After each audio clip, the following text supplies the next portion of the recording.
లక్ష్మి, ఈరోజు సాయంత్రం మనం త్వరగా వెళ్ళాలి. నువ్వు ఒక పావుగంట ముందే రెడీ అవ్వు. అలాగేనండి.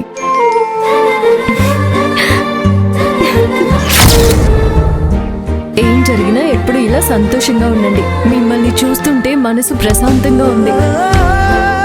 సరే, బాయ్.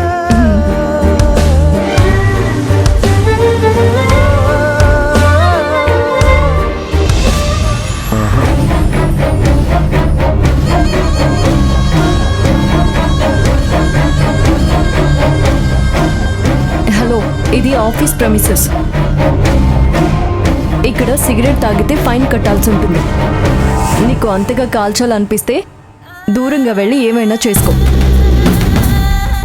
ఇక్కడ మాత్రం ఇలాంటివి చేయడానికి వీల్లేదు. ఓహో, అవునా మేడం? అయితే భార్యాభర్తలు మాత్రం ఆఫీస్ ముందే రొమాన్స్ చేసుకోవచ్చా? వెళ్ళి పని చూసుకోవమ్మా. మీరు చేసేవి తప్పు కాదంట, మేము చేసేవి తప్పు అంట. భలే వచ్చింది చెప్పడానికి.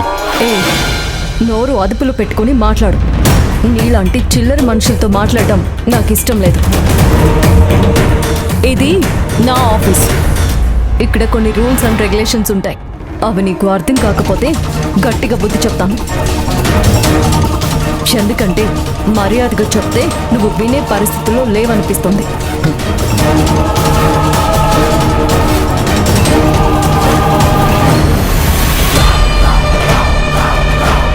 Thanks madam. మా నాన్న ఎవరి దగ్గర ఉచిత సలహాలు తీసుకోవద్దని చెప్పాడు. తీసుకోండి. పోయి పోయి నీలాంటి వాడికి చెప్తున్నాను చూడు, నాకు బుద్ధి లేదు. రూపాయి కూడా విలువ చేయని నీలాంటి వాడికి ఇక్కడ ఉద్యోగం ఎలా ఇచ్చారో. నీ చిల్లర బుద్ధికి ఈ చిల్లరే కరెక్ట్. అవునా మేడం? నాకు బుద్ధి లేదు, కానీ మీ బుద్ధి ఎలాంటిదో ఇంకాసేపట్లో తెలుస్తుందిలే. మీరిప్పుడు ఎంత అనాలనిపిస్తే అంత అనేసేయండి. ఎందుకంటే తర్వాత ఎవరు మీ మాట వినరు.